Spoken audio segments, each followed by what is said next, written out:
Sometimes the world doesn't pause for a good deed. For Ethan Walker, a single dad whose entire life was a tightrope walk between work deadlines and school pickups, this was a hard truth. He lived by the clock. Every minute was accounted for. Every second precious. But on a rain-slicked Tuesday afternoon, staring at a woman crumpled on the roadside, her hand pressed tight against her pregnant belly, the clock just stopped. He glanced at his watch. He was already late for the biggest meeting of his career, a presentation that could finally pull him and his daughter out of their financial struggle. His boss's warning from that morning rang in his ears. "Don't be late, Walker. This is your last chance." But then he looked back at the woman, her face a mask of pain and sheer terror, and suddenly his last chance didn't seem to matter anymore. He pulled his car over. It was a choice that would cost him everything. Before, it gave him more than he could ever imagine. "Are you okay, ma'am?" Ethan asked, his voice soft as he knelt beside her on the wet pavement, the rain plastering his hair to his forehead. Her name was Serafina, she managed to gasp out, her breaths coming in ragged waves. She'd been on her way home when the pains hit, sharp and sudden. Her phone was dead. There was no one to call. Without a second thought, Ethan helped her into his passenger seat as her body trembled. He buckled her in, promising it would all be okay, that he'd get her to the hospital. As he sped through the slick city streets, he just ignored the frantic buzzing of his phone. He knew it was his boss, Mr. Henderson. He knew the presentation was starting without him. He could almost feel the opportunity he had worked tirelessly for over the last year, slipping right through his fingers. But every time he glanced at the terrified woman beside him, he knew he'd made the only choice he could live with. He was a father. He understood that primal fear of not being able to protect your child. He stayed with her in the emergency room until the nurses promised him she was stable and in good hands. By the time he finally left the hospital, it was 2 hours after his meeting. The city lights seemed to mock him, shining on a future that no longer felt like his. When Ethan finally walked into his office, the silence was heavy, almost suffocating. Mr. Henderson was waiting for him, arms crossed, his face a thundercloud of pure fury. "Don't even bother, Walker," Henderson snapped before Ethan could say a single word. "I called you a dozen times. The clients are gone. The deal is dead." "Sir, please, just let me explain," Ethan began, his voice strained. "There was a woman on the side of the road. She was pregnant. She was in labor. I had to get her to the hospital." Henderson let out a cold, disbelieving laugh.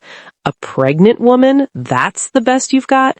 I warned you, Walker. This company values punctuality and reliability above all else. Your services are no longer required." He just pointed towards the door. "Security will see you out." The words hit Ethan like a ton of bricks. Fired. He was fired for helping someone.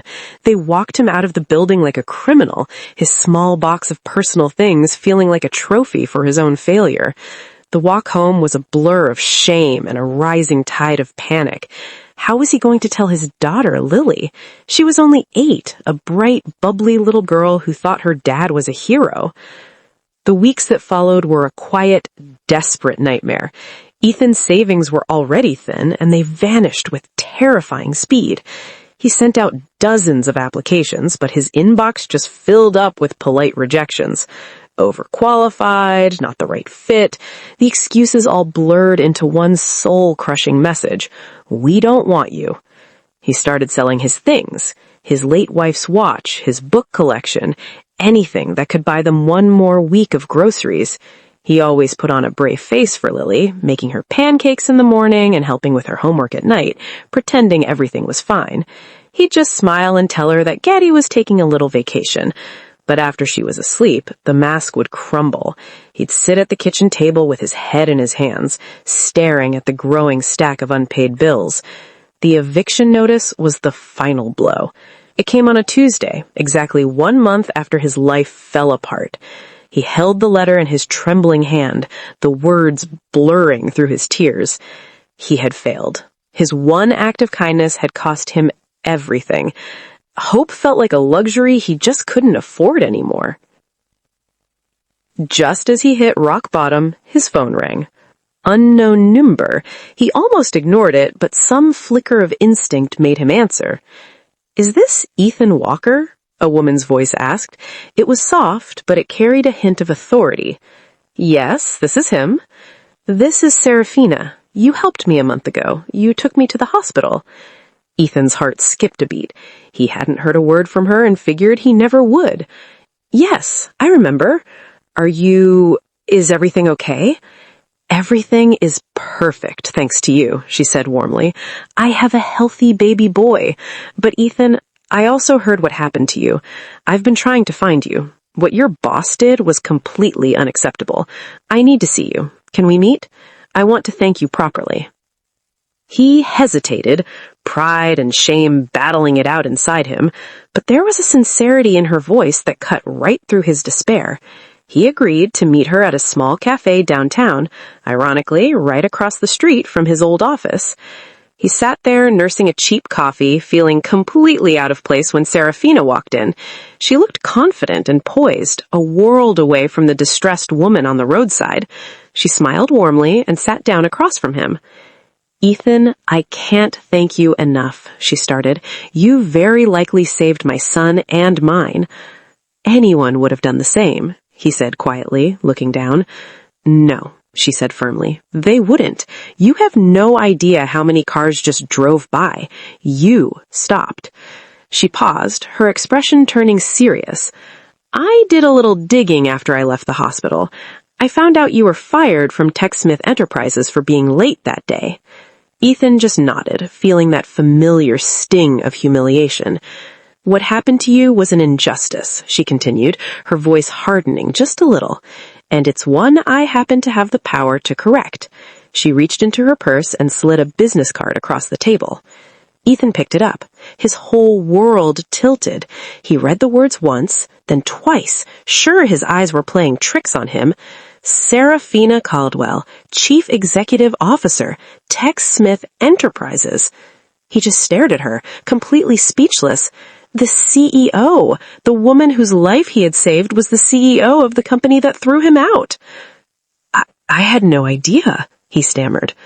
"I know," she said gently. "That's what makes what you did so remarkable. I'd been hearing reports about a toxic management culture at that branch. I was coming from a board meeting feeling unwell and decided to see things for myself anonymously. Your former boss, Mr. Henderson, failed that test in spectacular fashion. My company wasn't built on heartless rules.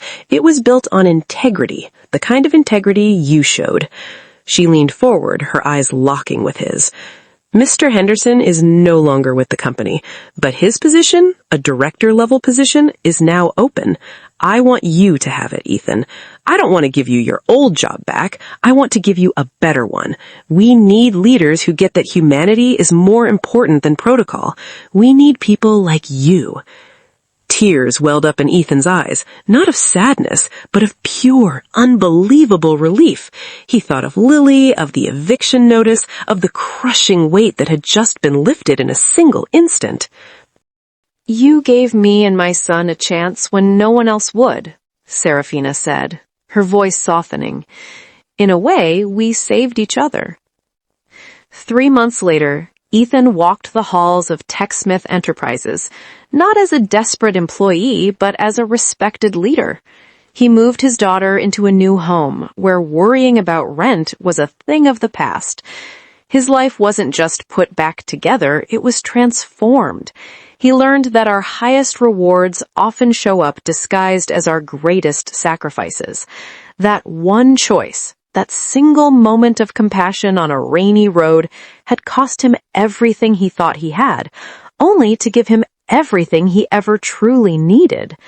He chose kindness, and in the end, kindness chose him right back.